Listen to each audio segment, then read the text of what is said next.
महादेवपुरी जिसका नाम है, कथा में अभी कम आते हैं। वो गुरु जी के चरण में गए तो पहले बहुत बोलते थे, कुछ न कुछ ऐसा थोड़ा स्वाभाविक तामसी, लेकिन इनके चरण में जाकर उसने पूरा स्वभाव बदल दिया। मौन सुनमुन मग्न रहते हैं, पता लग जाता है कि कुछ हृदय में अंकुरित हुआ है। आपका व्यवहार से पता लग जाता है कि आपके हृदय में भक्ति स्थापित हुई है। ऐसा नहीं कथा सुनने से 10-15 माला पहन लो, मेरे जैसा बड़ा बड़ा तिलक कर लो, ऐसा नहीं होता। ये तो यूनिफॉर्म है।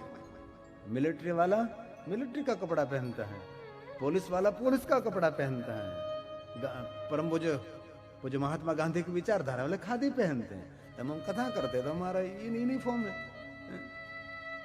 ऐसा नहीं कहते कि यूनिफॉर्म वाले ही भगत होते हैं, कोई यूनिफॉर्म नहीं तो भी रोहिदास की तरह भगत हो सकते हैं, भगवान का भक्त हो सकता है। कबीर की तरह, कबीर के जीवन में क्या कोई आडंबर था? कुछ भी नहीं, जो है वही। वो तो सदर बनाता था, गुंथता था, भूंगता था और बेचने के लिए जाता था, ये कबीर।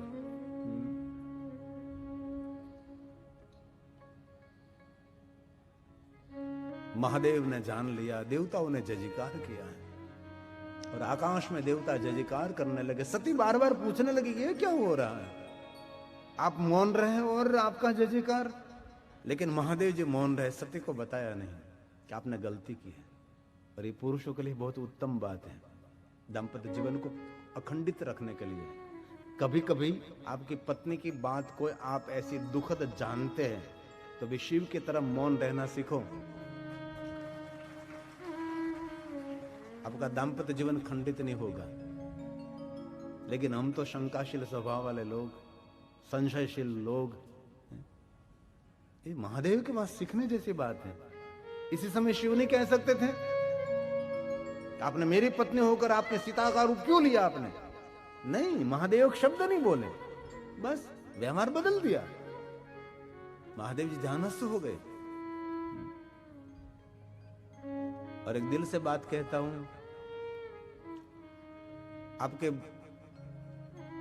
बच्चे हो जाने के बाद आपका घर टूटे नहीं, उनके लिए जहर पीना ही पड़ेगा। जो जहर नहीं पीता उसका घर टूट जाता है। और इसी युग में तो कितने घर टूटते हैं, देखो जरा। आजकल का दाम्पत्य जीवन देखो आप, कितना विचलित हो रहा है, बहुत कुछ विचलित हो रहा है। आजकल विश्वास का अभाव हो गया, बहुत कुछ हो रहा है। इसलिए शिव की तरह थोड़ा थोड़ा पीना सीखो। महादेव ने तो कंठ में रखा, हमको भी कंठ में रखने का प्रयास करेंगे। और बच्चों बच्ची, पुत्र वधू, बेटा बेटी, किसी का भी ऐसा कोई हो तो आप थोड़ा पी जाओ, मौन रहो, समय का इंतजार करो। घर को तोड़ने की जरूरत नहीं है। शिवजी मौन रहे। यहां महादेव बोल सकते थे ना, बहुत कुछ कह सकते थे, शिवजी ने एक शब्द नहीं बोले। महादेव और सती पहुंचे कैलाश। सती पूछने की तैयारी कर, इसी समय भगवान शंकर ध्यानस्थ हो गए। 87,000 साल बीत गए और सती के मन में हुआ मैंने गलती तो जरूर की है, मुझे क्षमा मांगनी चाहिए। सती ने कहा भगवान मुझे क्षमा करें। इसी समय महादेव ने नेत्र खोल दिया और लगे कहन,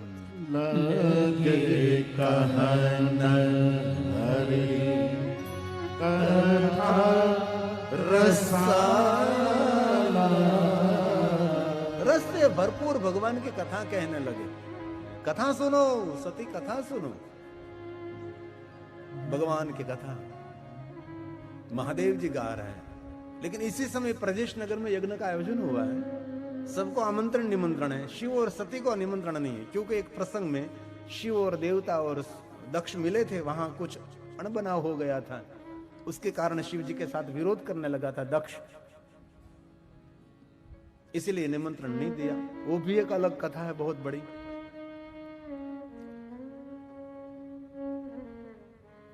आज रामचरितमानस में कहा है,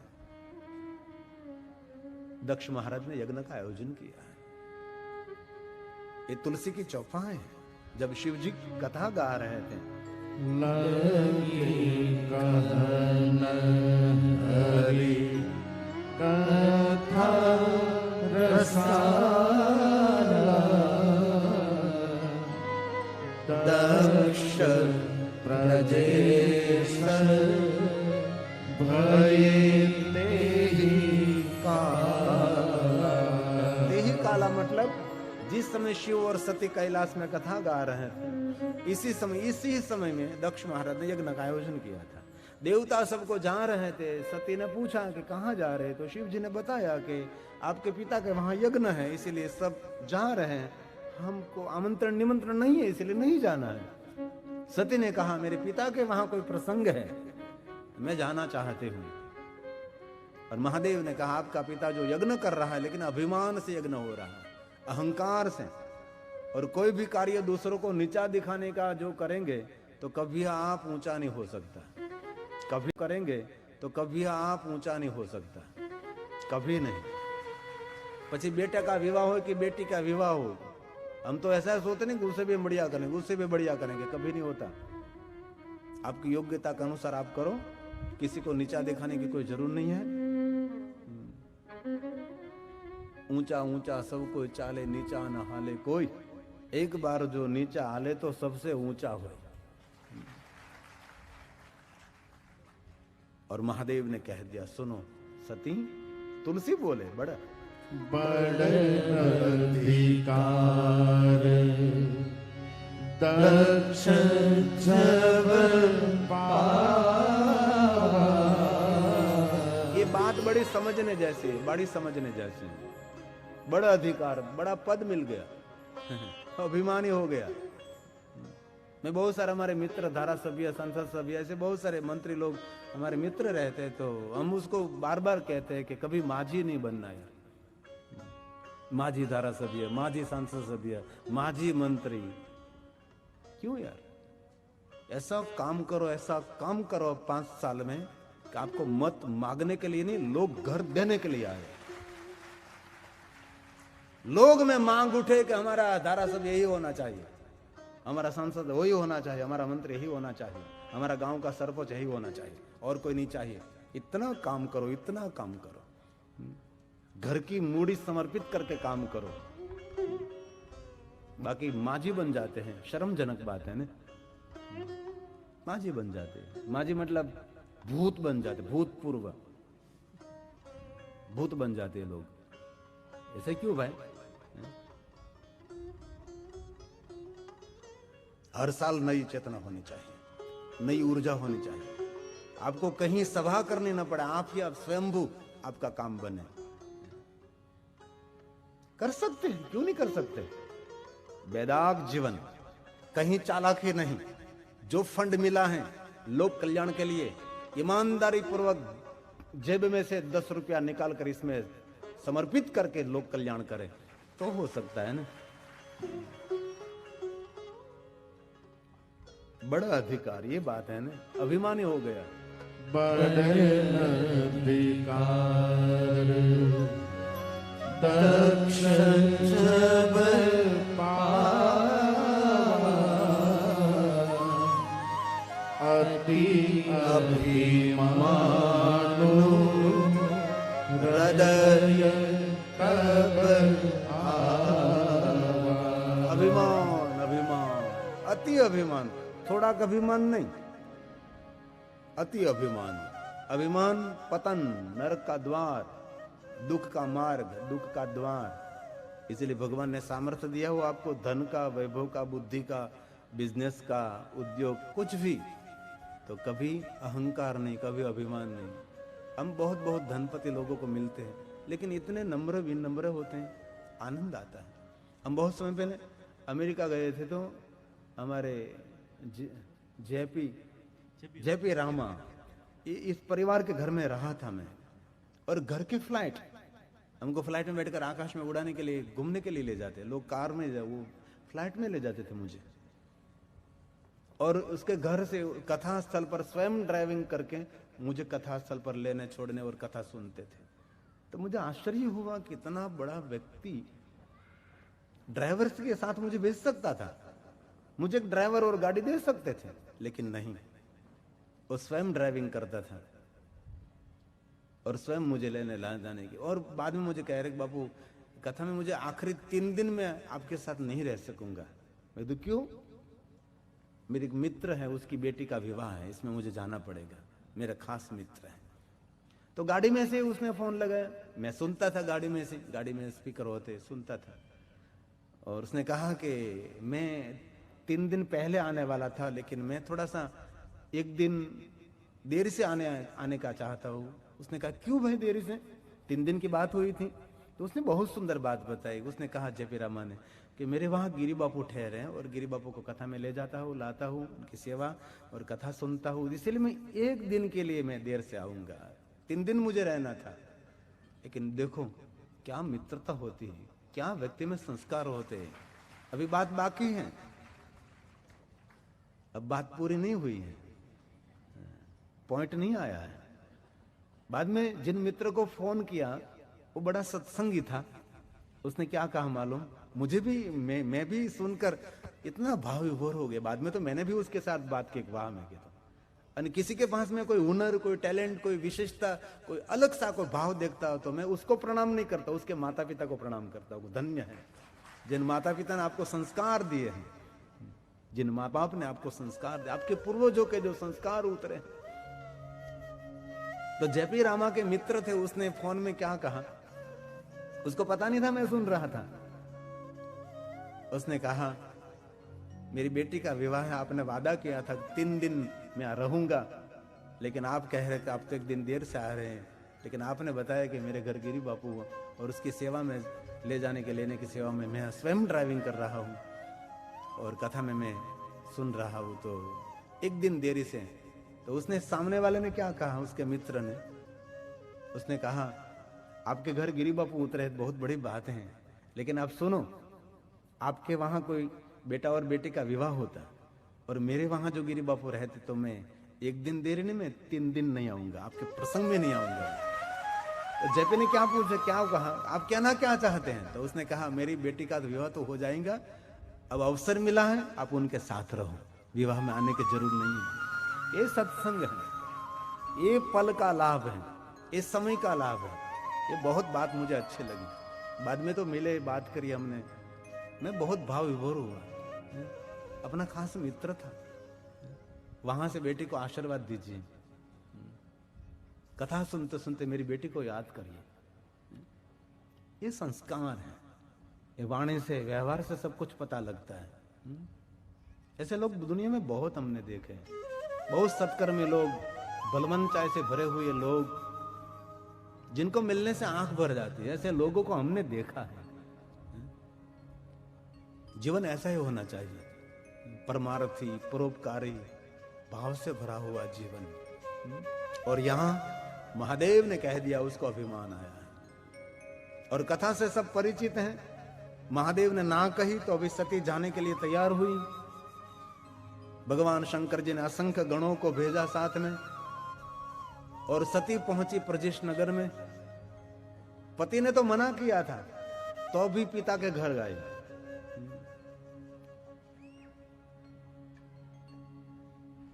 और नगरवासी सब उसकी निंदा करने लगे, टीका करने लगे।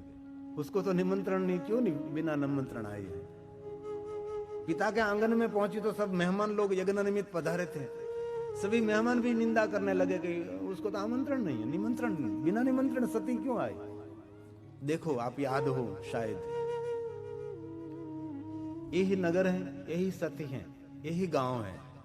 जब सती घनघोर जंगल में तपस्या करके सती आई थी, तब इस नगर के लोग फूलों की माला लेकर खड़े थे कि हमारी बेटी तब करके आई है, हमारी बेटी जंगल में गई थी तब करने के लिए। पूरे नगरवासियों ने फूलों की बारिश की थी, सती का जयजयकार किया था। यही नगर के लोग हैं आज सती की निंदा कर, सती का तिरस्कार कर रहे हैं। दुनिया तना दोरंगा धोखा कभी दर्शो नहीं। जो दुनिया आपको फूल माला पहनाने वाली होती है ना, यही दुनिया आप पर थूकने वाली भी होती है। दुनिया दूसरी दुनिया नहीं है, यही दुनिया है। और मैं एक दिल से बात कहना चाहता हूं, ये दुनिया मां की गोद नहीं है। गुजराती में कहूं तो दुनिया मानव खोड़ो नहीं, निर्दयता से भरी हुई दुनिया है, कठोरता से भरी हुई दुनिया है, कांटों से भरी हुई दुनिया है। लेकिन इस कांटों से भरी हुई दुनिया में आपको गुलाब का फूल बनकर महकना है। ये कांटों से भरी हुई दुनिया में आपको गुलाब का पुष्प बनकर महकना है।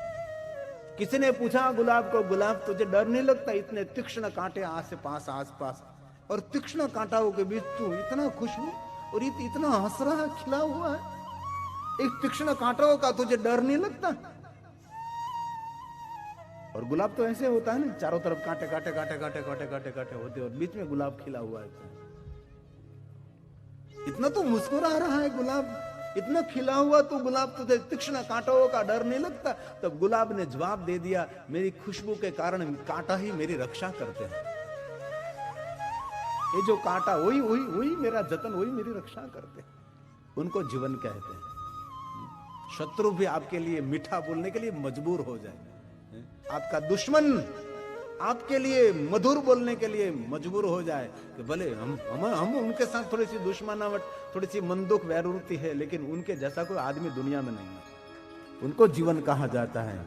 ऐसा जीवन निर्माण करना है।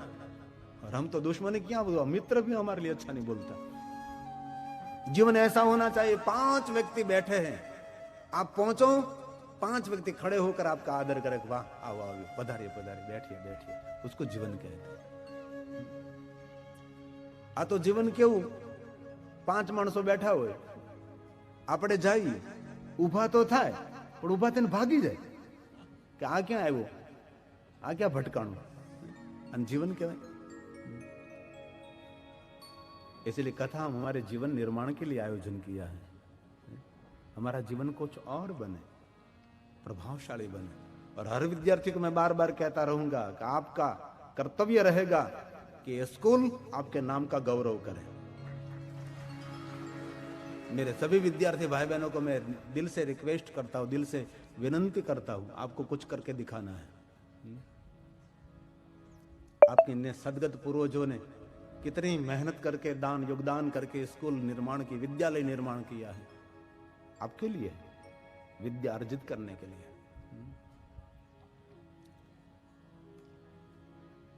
तो आज सती गई, मां मिली, मां प्रेम से मिली, क्योंकि मां है ना, सारी दुनिया का प्रेम अस्त हो जाएगा, लेकिन मां तो मां है।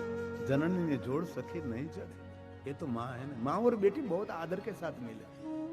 सबने तिरस्कार किया, लेकिन मां ने कभी तिरस्कार नहीं किया। मां वीरणी सती को गले लगाकर मिल रही है मां, और मां वीरणी ने कहा कि बेटा, सब मेहमान पहुंच गए थे, लेकिन मेरा मन तेरे पास था। अब मेरे घर के छोटे मोटे प्रसंगों में हमारी बहन बेटियां हमारी घर की शोभा रहती है। घर में कोई विवाह प्रसंग हो और बहन बेटियों को निमंत्रण आमंत्रित न करें, उसको सिर्फ भेंट न दे, तो ये प्रसंग किस काम का। आज मां और बेटी बहुत आदर के साथ मिले हैं। मां प्रेम की मूर्ति है, मां प्रेम की साक्षात प्रतिमा है, मां ईश्वर का स्वरूप माना जाता है। उनके समान दुनिया में कोई नहीं। ये हमारी गुजराती पंक्ति है, गुजराती प्रेम।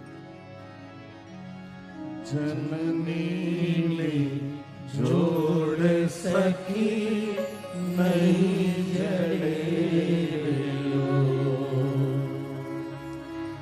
जननी ने जोड़ सकी नहीं जड़े लो। मीठा मधु ने मीठा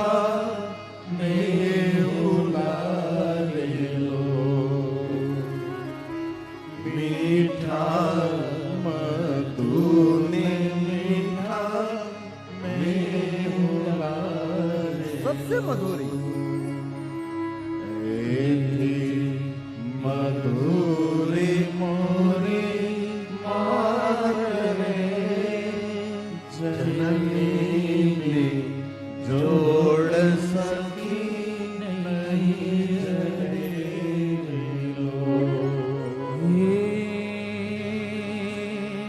પ્રભુનાએ પ્રેમ તણી પૂતળી રેલો જનેતા હમારી જનેતા હે પ્રભુનાએ મુખેથી બોલું માત મને મારું સાચે જ નાનપણ સાંભળે મોટપની મજા કડવી લાગે કાગડા જગથી જુદેલી જાત રે જનની જોડ સખી નહીં જડે રેલો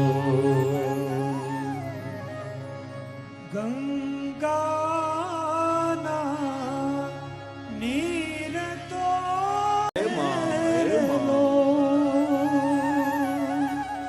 આ ગંગાના નીર તો વધે ઘટે રેલો સરખો આ પ્રેમનો પ્રવાહ જો જનની જોડ સખી નહીં જડે રેલો જગમાં જનની જોડ સખી નહીં જડે રેલો દરેક યુવાનોને મારી દિલથી પ્રાર્થના છે ભલે રામ અને કૃષ્ણની મહાદેવની સેવા ન થાય કોઈ વાંધો નહીં આપની માની સેવામાં દરેક દેવતાઓની સેવા સમાયેલી છે आपकी प्रशंसा करते करते आपकी माँ की आंख भीनी होनी चाहिए कि मेरे बेटे जैसा किसी का बेटा नहीं और आपकी माँ ऐसा बोले कि जैसा मेरा बेटा है सेवाधारी ऐसा ऐसा सबको बेटा मिले ऐसा गुणवान बेटा होना चाहिए और हम दिल से कहते हैं आपके घर में जो आपकी जीवित माता है ना अभी तो आप जैसा कोई बड़ा भाग्यवान कोई व्यक्ति नहीं है बाकी तो माँ की आंख बंद होने के बाद सिर्फ फोटो रहता है माँ हमारे लिए तीर्थ है माँ हमारे लिए देवताओं का स्थान है ये माँ है હે જગનો આધાર એની આગળી રેલો હે જગનો આધાર એની આગળી રેલો ચિતળું હે કાળજામાં કઈક ભર્યા કોડ રે જનની જોડ સખી નહીં જડે રેલો જનની જોડ સખી નહીં જડે રેલો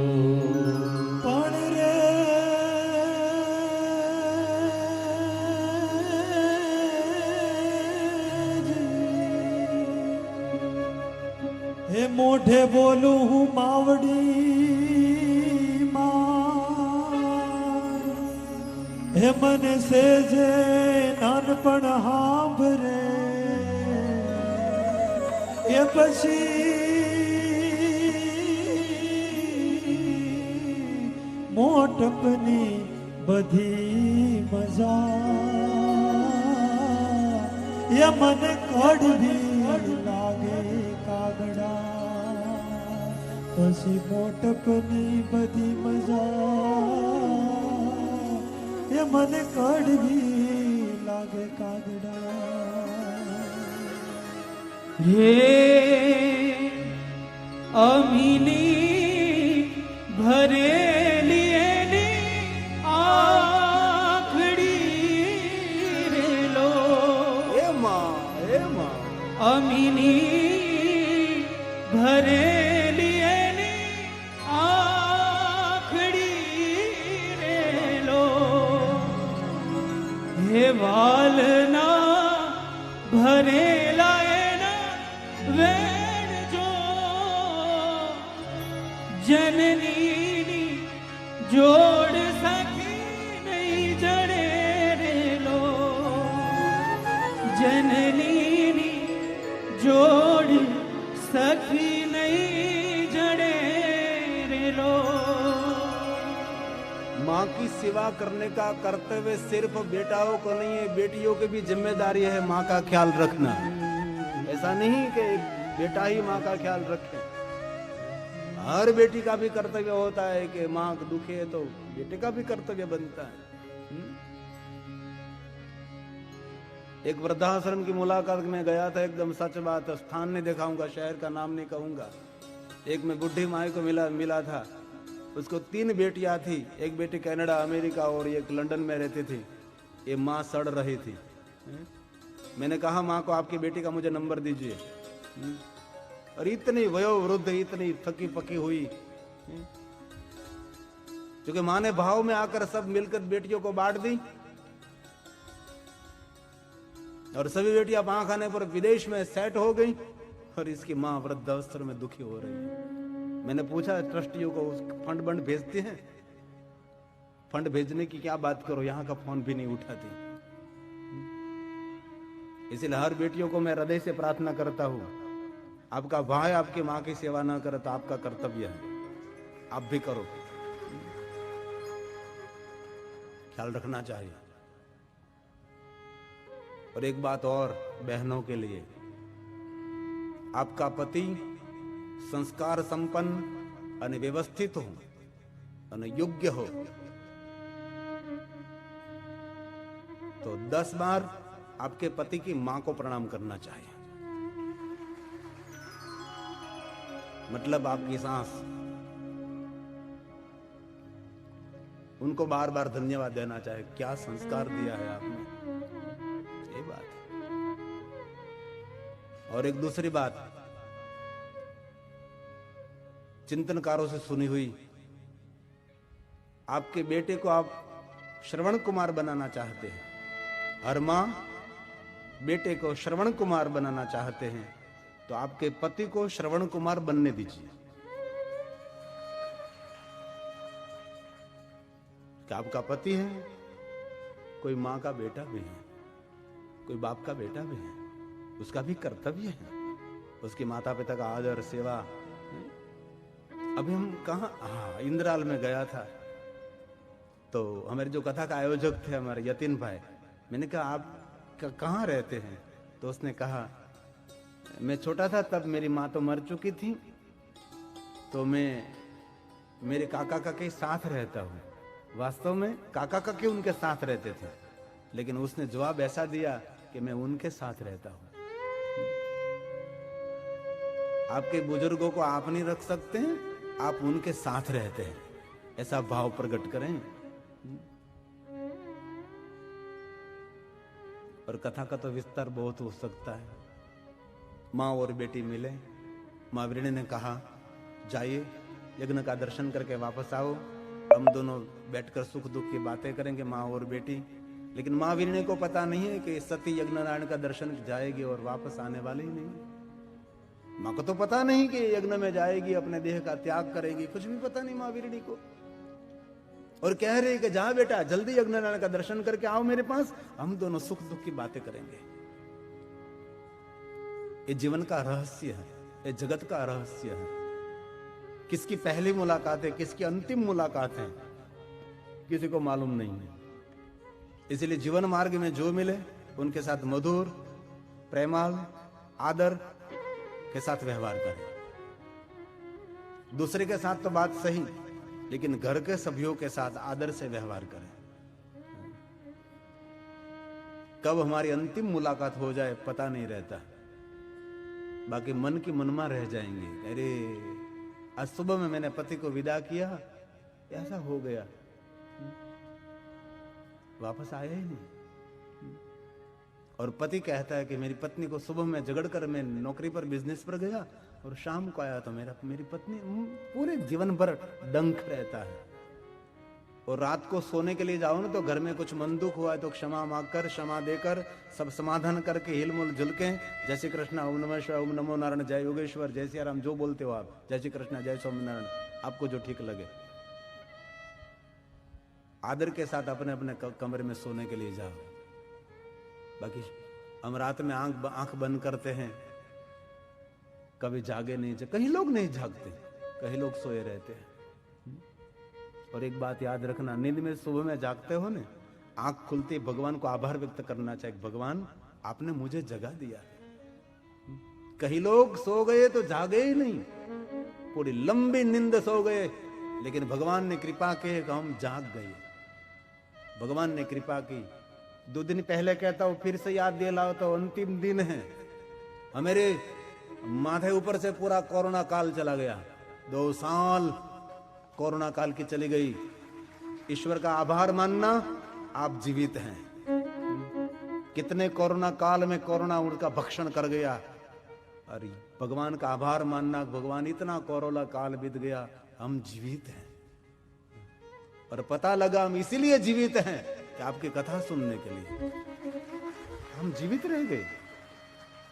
प्लास्टिक के पैकिंग में जलाकर फूंक दिया, है ना, हम जीवित रहे, भगवान का उपकार मानो, हम जीवित रहे। और भगवान को कहना अभी भी जीवित रहेंगे और जगत हित के लिए कुछ काम करेंगे, हम आपका भजन करेंगे और महादेव हम आपको याद करेंगे। इसलिए जीवन रहस्य से भरा हुआ है। सती गए यज्ञ नारायण, कहीं जगह पर शिव का स्थान नहीं, सती को दुख हुआ, पिता के साथ वार्तालाप किया और पिता की वाणी में अभिमान दिखाई दिया। सती ने कहा था जगदम्बा ने कि आपकी पुत्री बनकर मैं आऊंगी, लेकिन जब आप में अहंकार की मात्रा बढ़ेगी तब मेरे देह का मैं त्याग करूंगी। आज सती ने वृषकेतु भगवान शिव को याद करके अंग में से अग्नि को प्रकट किया, जलकर भस्म हुई। अंतिम श्वास श्री हरि के पास से वरदान मांग लिया कि जन्म जन्म तक मुझे शिव मिले, महादेव मिले। सती मरत हरिजन बरु मागा जन्म जन्म पद, महादेव का सानिध्य मुझे मिले। सती ने अपना देह का त्याग किया। भगवान शिव को मालूम हुआ, शिव जी ने जटा पछाड़ी नहीं, जटा में से एक लट खोलकर वीरभद्र को प्रकट किया है और वीरभद्र को आज्ञा दी, दक्ष के अभिमान को वीरभद्र आकाश मार्ग में ललकार करने लगे। प्रजेश नगर में सबको मालूम हो गया शिव का कोप है। भृगु ऋषि समझाने लगे कि अब दक्ष आपकी कोई रक्षा नहीं करेंगे, मैं भी नहीं, मैं आपका सदगुरु हूं, लेकिन शिव का कोप जहां होता है वहां मैं भी रक्षा नहीं कर सकता। सभी देवता सुन भागने लगे, मेहमान सब, यज्ञ का विध्वंस होने लगा, होनी अनहोनी होने लगी। भृगु ऋषि ने वहां प्रार्थना की, लेकिन कुछ भी प्रार्थना नहीं चली और वीरभद्र ने आक्रमण करके दक्ष को दंड देकर मस्तक अलग कर दिया, यज्ञकुंड में जलकर भस्म हुआ। भृगु की प्रार्थना से महादेव वहां प्रकट हुए, भृगुनाथ महादेव। और भृगु ऋषि को कहा आपने मुझे याद किया, आप मेरे परम भक्त हैं। भृगु ने कहा मेरे दक्ष को जीवित करें। महादेव ने कहा आपके दक्ष के लिए कोई मस्तक ले आओ। जलकर भस्म हुआ यज्ञकुंड में पशु का मस्तक महादेव के हाथ में दिया। सजीवन मंत्र का प्रयोग किया महादेव ने, दक्ष के धड़ पर पशु का मस्तक। और दक्ष महाराज ने क्षमा मांगी और प्रार्थना की है, महादेव अहंकार अभिमान में, घमंड में मैं आपको भूल गया। अभिमान परमात्मा को भुला देता है, अभिमान से बहुत कुछ नुकसान हो सकता है। इसलिए नम्र विनम्र हमारी पहचान है, नम्रता हमारी आगवी एक श्रेष्ठ पहचान मानी जाती है। और दक्ष महाराज ने शंकर भगवान को कहा महादेव मेरी स्तुति का स्वीकार करो। प्रजेश बोले नमामि देवं वरदं वरेण्यं नमामि देवं सदा सदा निरंतर है सनातन है परमात्मा। नमामि देवादिमपीश्वरम्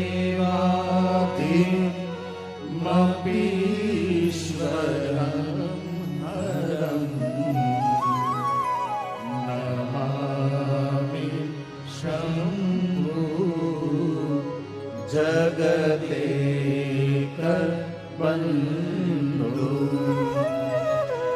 नमामि विश्वेश्वर विश्वरूपम्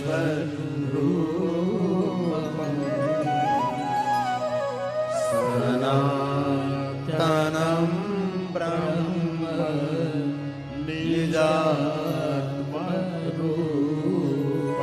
महादेव नमामि सर्वं निजभावगम्यं महादेव महादेव वरं वरेण्यं वरदं नतोऽस्मि वरं वरेण्यं वरदं नतोऽस्मि। भगवान महादेव की स्तुति का गायन किया। अब शंकर भगवान ने बहुत सुंदर बात है कि जीवन में याद रखने जैसी शंकर जी ने कहा, दक्ष सुनो, आप दूसरों के साथ कभी ऐसा बर्ताव नहीं करना चाहिए कि आपके बर्ताव से दूसरों को दुख हो। दक्ष याद रखना, दूसरों के साथ जितना जैसा व्यवहार करते हैं ऐसा व्यवहार हमारे लिए फलित होता है। याद रखना ये बात, ये महादेव ने दक्ष महाराज को कही है।